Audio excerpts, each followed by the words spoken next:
Hello, my name is Carla Hartley. I'm the managing partner for a multi-state law firm practicing in Texas and California, and I have attorneys licensed in both states.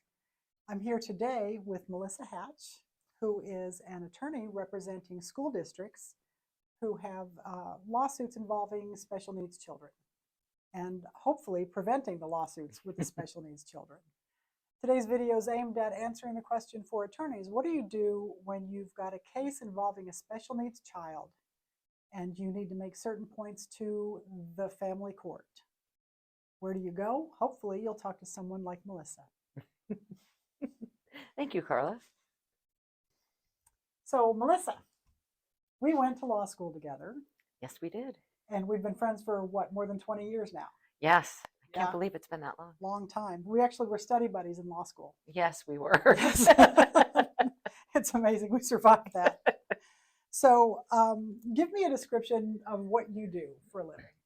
So I represent public educational agencies, specifically with disputes involving children who are disabled, as that term is defined in the law. So a child with a disability.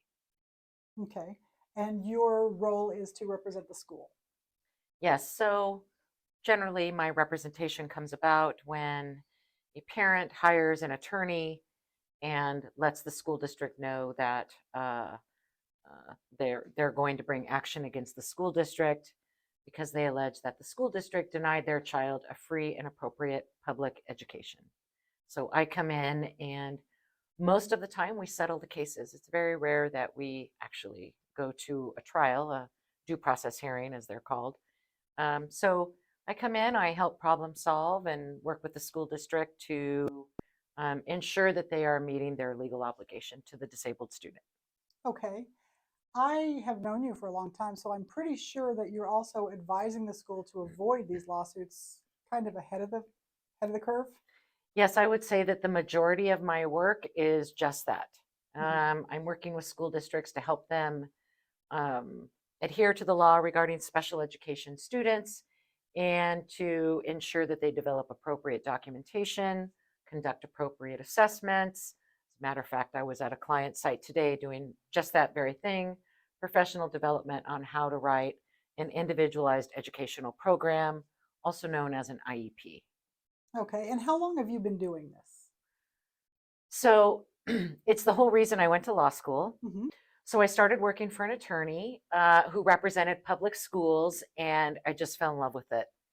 And I don't know, I understood it right away. I loved it. And, you know, to me, the process that school districts go through to ensure that they are developing appropriate documentation, to me, that's pretty magic. You know, you have a group of educators that sit around a table for a disabled child, and they develop an individualized educational program for that child. So that's how we ended up in law school together, as I was there to get my license so I could represent them as an attorney. Yes, we had both started in our respective fields working for attorneys while we were the lowest of the low. That's right, we did. Yes, yes. We both worked our way up. Yes, we did. Okay. So let's talk about today the intersection of your job and mine. Okay. Okay.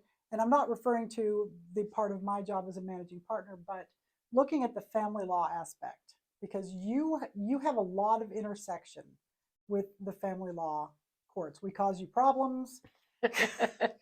Yes. You cause us. You cause us. We cause you problems. So let's try to work through some of that today.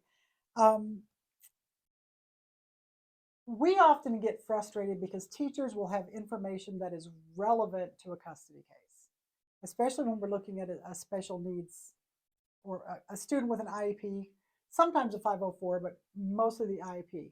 And since I'm referencing these terms, tell me the difference between an IEP and a 504. So an IEP it's an individualized educational program. It's a requirement under the federal statute, the Individuals with Disabilities Education Act. So if you think of a pyramid, an IEP is at the top of the pyramid. 504 is in the middle. 504 refers to Section 504 of the Rehabilitation Act of 1973. It's based on the Americans with Disabilities Act. It is also, it protects children who are eligible under 504 who are not eligible for an IEP. So, and then the bottom of the pyramid would be general education students. Okay. So the IEP is the most disabled child. The most protective is the IDEA, which requires the development of an IEP. Lesser,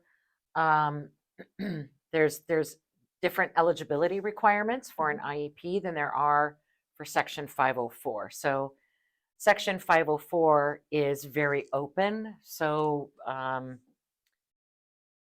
do you want me to give you the eligibility statement for 504? I don't know if that's No. okay. I just want to Yeah. establish for the viewers a baseline of what's worse, what's better, what's best. Yeah, the most protection for the disabled child is an IEP because school districts have to follow the document. 504s are a little looser, a little less. The rules are different for 504s. Okay. Now the assessment for each, the procedures for assessment are roughly the same though, right? There is a requirement for an assessment for each, an evaluation. The words are interchangeable, but the requirements for an IEP assessment are much higher and much more involved than they are for a suspected disability under 504. Okay. So back to, you have a teacher, and the teacher knows a lot of what's going on with this child. The teacher has information and is sharing the information often with a concerned parent. Yes. And when we want the teacher to give a declaration, the teacher cannot do so. Correct. How do we get around that so we can get the information the teacher knows into court?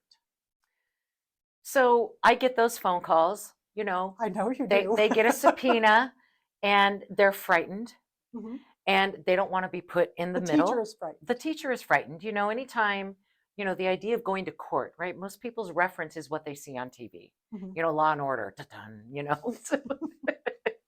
So, you know, they're terrified. And most of the time, you know, and this oftentimes comes up, right, in custody disputes, divorces.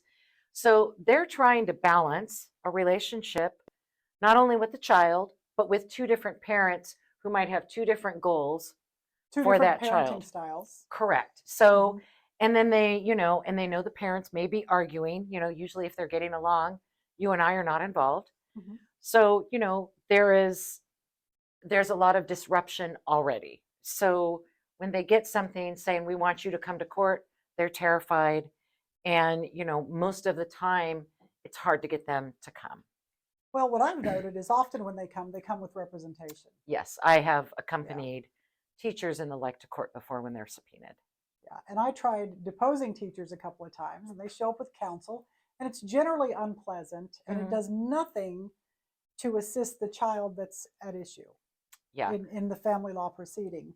And it often will ratchet up the conflict between the parents. Yeah. So I generally find that an avenue to get information, but it's inadvisable.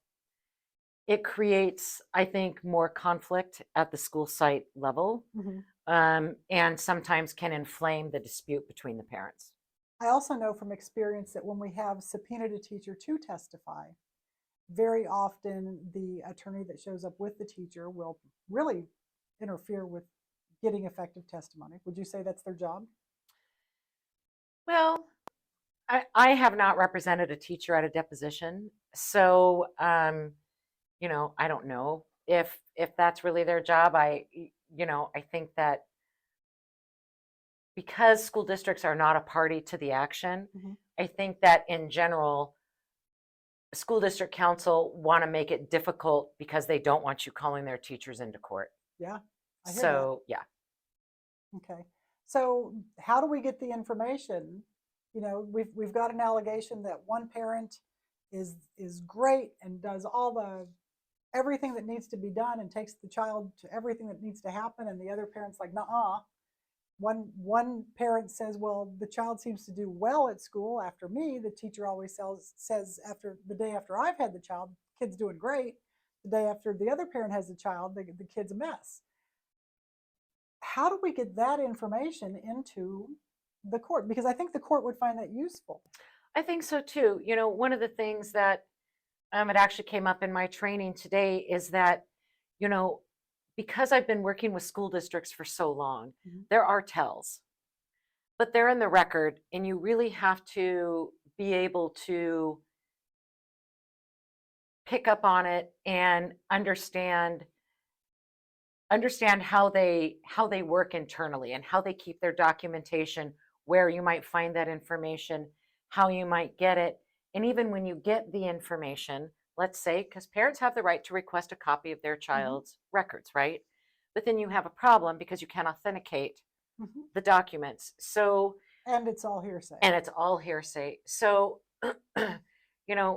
I've always thought that, courts employ special masters for all sorts of different tasks. And, I've been a special master. Oh, yes. Well, there is a large number of disabled children in any given school district, and the numbers are on the rise, and there's various reasons for it. COVID is one of them, but, just the way the law is working, the doors open wider. And so I think that, because it is so specialized and intricate, that you really need someone who can not only speak with the school district staff and, understand how to get the information, but also then sort of put it together. Because you might find, what I would call tells in a parent information system, what they might call their queue system, where they're documenting which parents calling in, which parents bringing the child late to school, the reasons given for coming late to school, that type of thing. You might find notes in an IEP that talk about, days of the week where the student is performing better.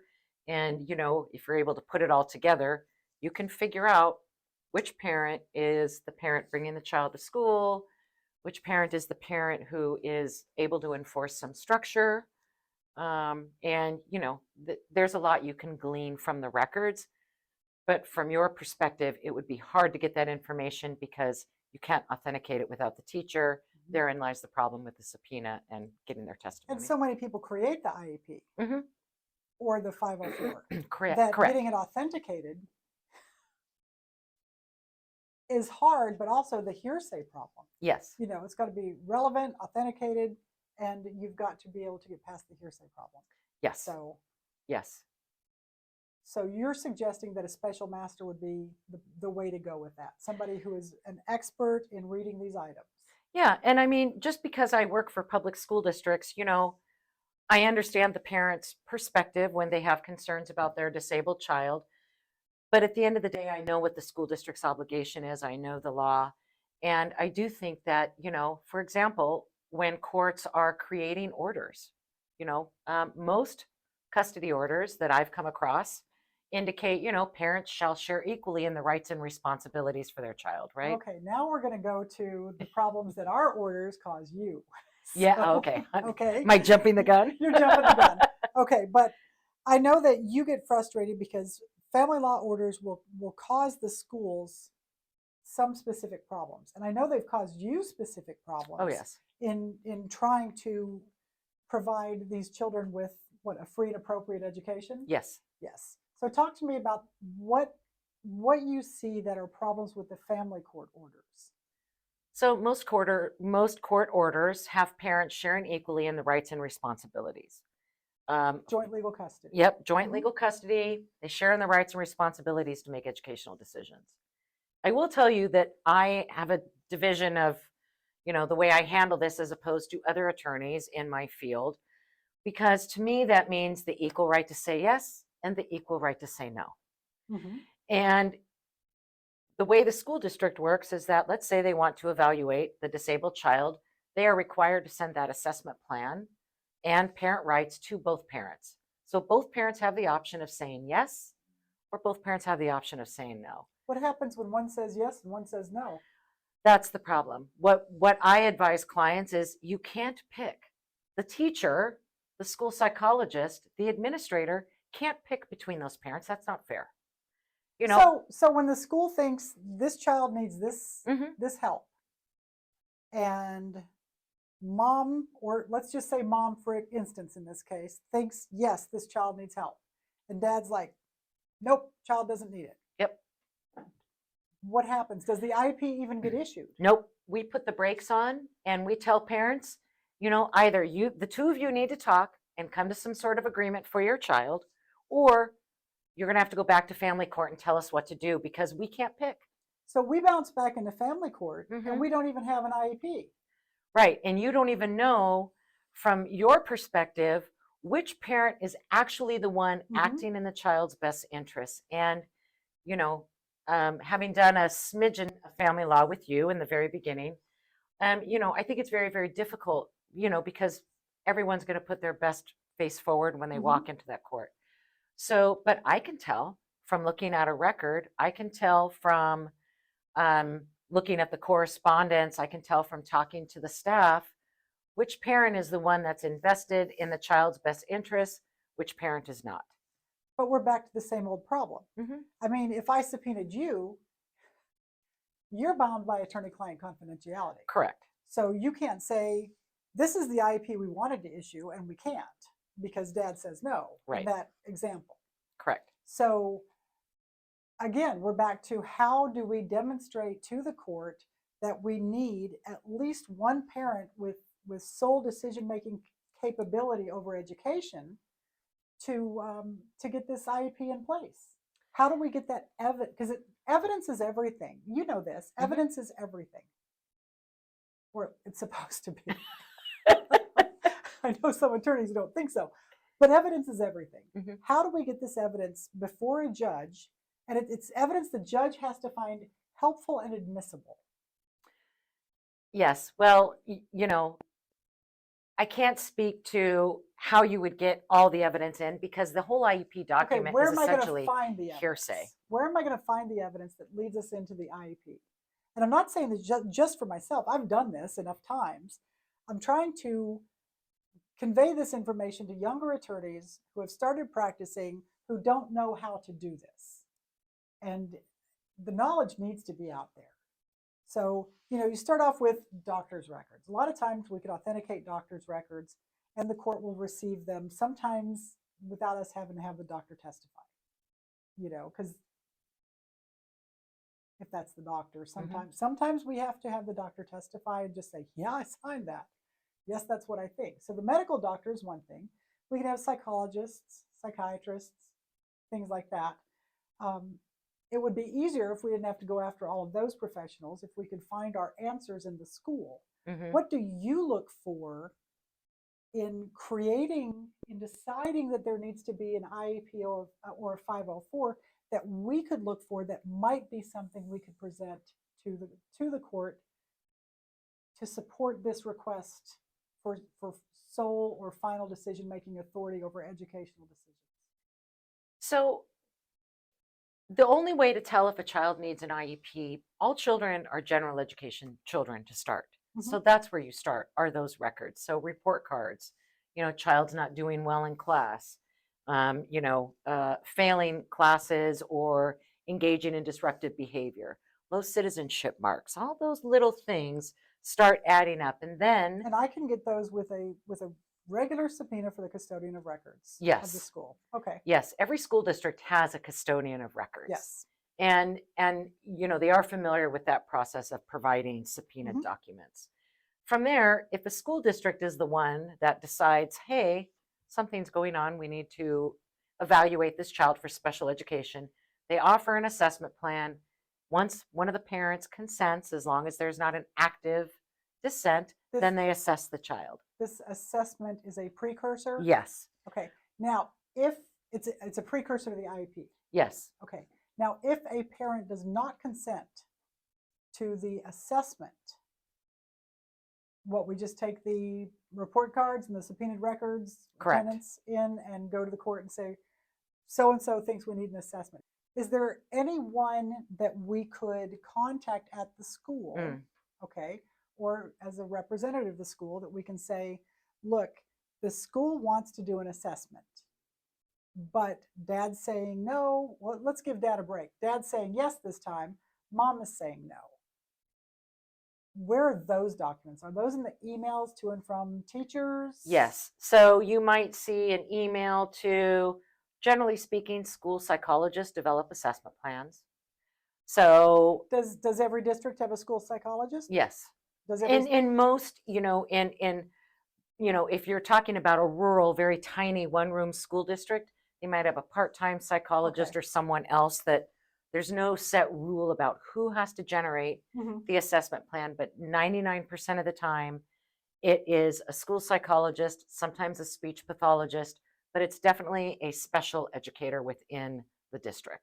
Okay, and that person is not going to pony up and claim privilege with the school Well, because they don't really have a duty to the child except to make sure the child gets the education, right? correct.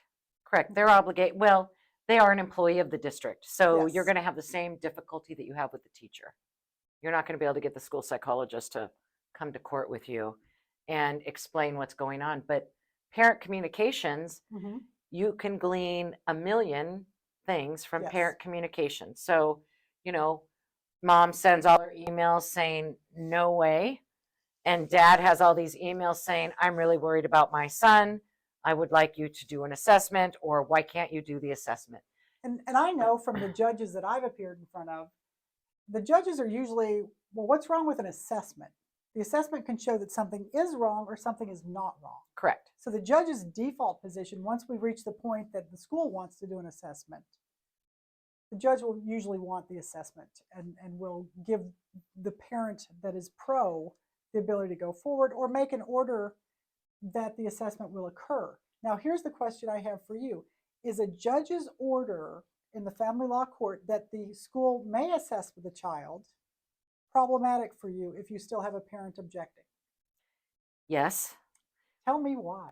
Well, number one, the school district is not a party to the action and has no obligation to abide by the court's order. Number two, the court can't simply usurp the federal rules about parent consent and parent dissent. So, at the end of the day, the only person that loses in the battle is the disabled child. Yes. And I have to tell you that it is more common for parents to request assessment than it is for a school district to offer. So 9 times out of 10, mom or dad is asking the school district, will you please do a special education assessment of my child? The school district has an obligation to respond generally within 15 days or whatever state law requires a response, because federal law, I don't recall if federal law has a specific timeline of a response. Can the school decline to do it? It depends upon where you are. Okay. So we'll just, it's one of those law school it depends questions. It's very nuanced. Okay, let's not go down that rabbit Yeah, hole. yeah. It requires a review of whatever the law is in that state regarding that specific issue. Okay. So we're back to we have the assessment, we have the school psychologist. We're finding ways that we can work our way in here. Yes. Okay. So now I want to talk to you. When we have parents that are in conflict, can we have separate IEPs? No. Why not? Because, an IEP meeting, the whole purpose of it is to develop an educational program for the child. The school district is required to not only invite parents, but to ensure their participation. You can't duplicate the process. So you can't get everyone around the table to say the exact same thing to mom that they said to dad 2 weeks ago, or vice versa. So in the case of where we have a domestic violence restraining order and dad cannot be in mom's presence, or vice versa, because we're having more of those, what do? The court's not Zoom. going to make an exception. Zoom. Okay, so Zoom. you are doing the Zoom appearances. Yeah, so, since COVID's over, and I don't know about other states, but where I practice, they still do Zoom IEPs.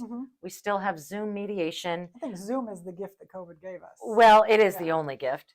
And if I could be so bold, but It also, it's more efficient for public schools. So now you don't have teachers running around school sites and school psychologists, and you don't have to incorporate travel time and everything else. You simply can Zoom into the meeting. So And they don't have to pay their attorneys to drive correct. 3 hours to So get to a location. exactly. And you could be around the world in 90 minutes, right? Through Yes. Zoom.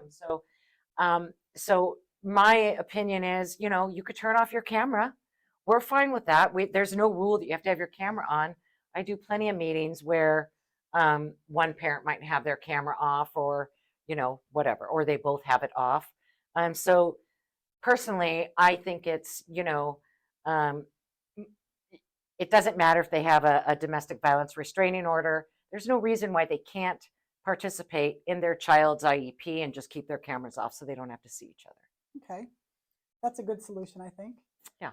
So we've got the assessment, we've got the report cards, we've got the attendance cards, we've got everything that we need, except for we still have one parent saying, no, I don't want an IEP for my child. So we go into court and the court says, not I order the assessment to take place, because we just covered that, but the court says, okay, I'm giving the parent who wants the assessment sole decision-making authority. Okay? Okay. Sole legal custody.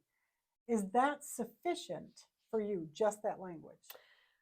Not sole legal custody, but educational decision-making authority. Okay. And there is a nuance with this where it has to be either expressly granted or expressly taken away from that parent in the order. Talk about that, because I don't think I have seen judges make that specific order. And I think we're creating a problem for you. So where it comes up is in this issue where you've got parents with a competing, interest, and one parent is saying yes and one parent is saying no. School districts are going to assume that they have equal decision-making authority. So what happens is that that's the law, isn't it? Yes. Yes. Yes. Okay. That, they have this equal decision-making authority. So when you've got both of them wanting different things, and you're at a place as a school district where you can't move forward because you've got two parents who are not agreeing what to do with their child, the child ends up losing out, and the school district can't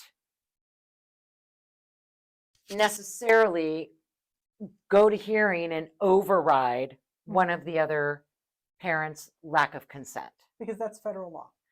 Well, because it may be more related to the custody order. Okay. So I have had cases where the courts have delineated which parent has the bottom line answer. And when you've got two parents who are in a very contentious divorce, and you've got a specific custody order, and they're already arguing about who's going to pick up the child on a Wednesday, and mom's late, and a lot of times we have parents that call school districts and say, you can't release the child to dad because today is my day to pick up the child. Well, we don't care. Whichever parent is on the emergency card and shows up first, that's who the child gets to go home with, because the school district's not a party to that custody order, and we're not there to police the custody order. So it is very helpful in those types of cases if courts would delineate which parent can make the final decision. So that way the school district can move forward and Specifically about serve. educational decisions. Correct. So that way, it doesn't matter what the other decisions are about, what the other, we don't care about child care or health care, that type of thing. It's really about educational decision-making authority. Does the order have to say final decision-making authority over educational decisions? Yes.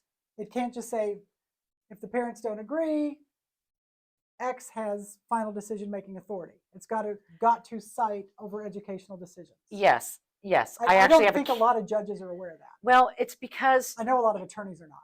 If you don't put the word education in there, how are we to know that that's what you meant?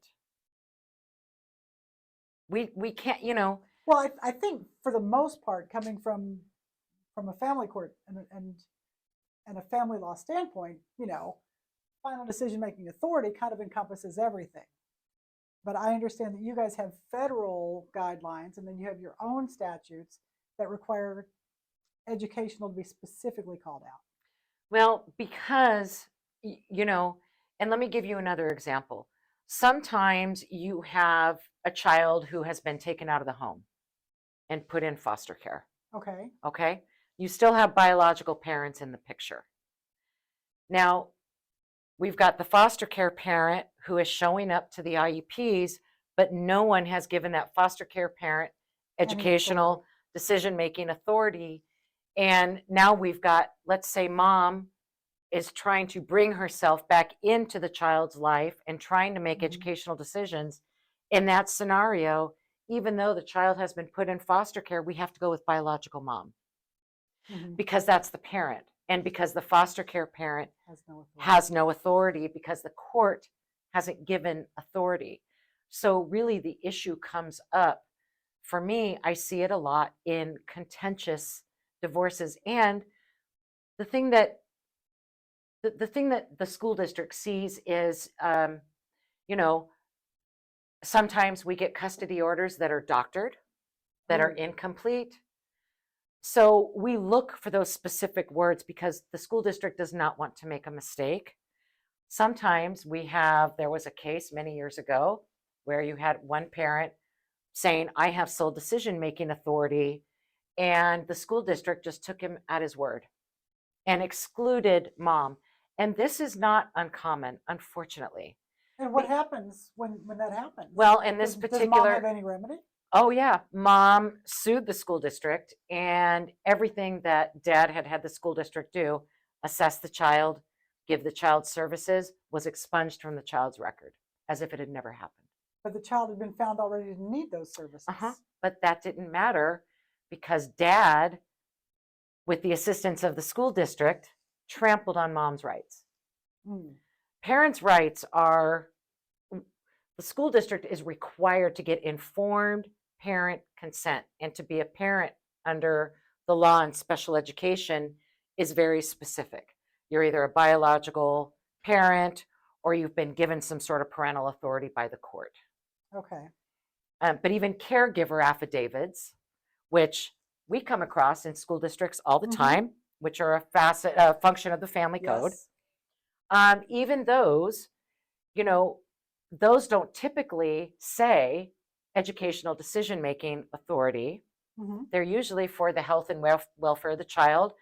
And if you look at I believe the family code, it's specific to enrollment of the child in school, but it's not specific to making special education decisions as a parent.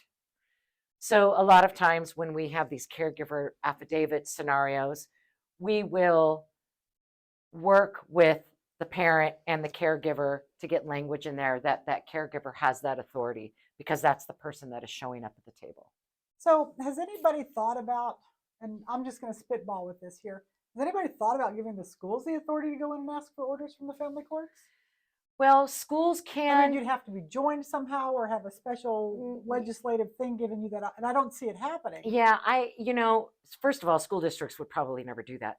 But there is a provision in the law where school districts can step in the place of parents. I forget I forget what it's called. In any event. In parents patria? Yeah. Okay. But there has to be the absence of any parent. And it's a very rare, I would say probably, 50 years ago, it was more common. Now, it's not as common as it may have been. So, but I don't see school districts going into court. There are times when I want to. There are times when I want to call up one of the attorneys and say, do you really know what's going on? I do take opportunities when I have parents that show up in meetings who are fighting with each other at their child's IEP to let them know it's inappropriate. And so,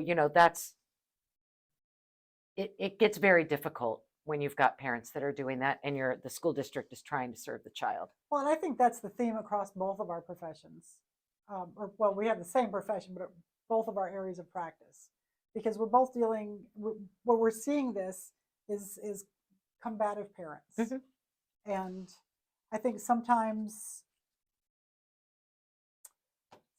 these parents just will not put aside their own self-interest to do what's best for the child. And sometimes the parents are so involved with the child with their own ego that they can't admit that the child might need help. Correct. So there are a lot of dynamics here that are very interesting. And I think we've accomplished, though, the intent of this interview was to inform people as to how they can get the evidence that the school has without terrorizing teachers and involving, school council to frustrate yourself. So I think we've gotten some good information here. Is there anything else that you think that family court judges or family law attorneys should know, coming from your unique perspective? So I would say that,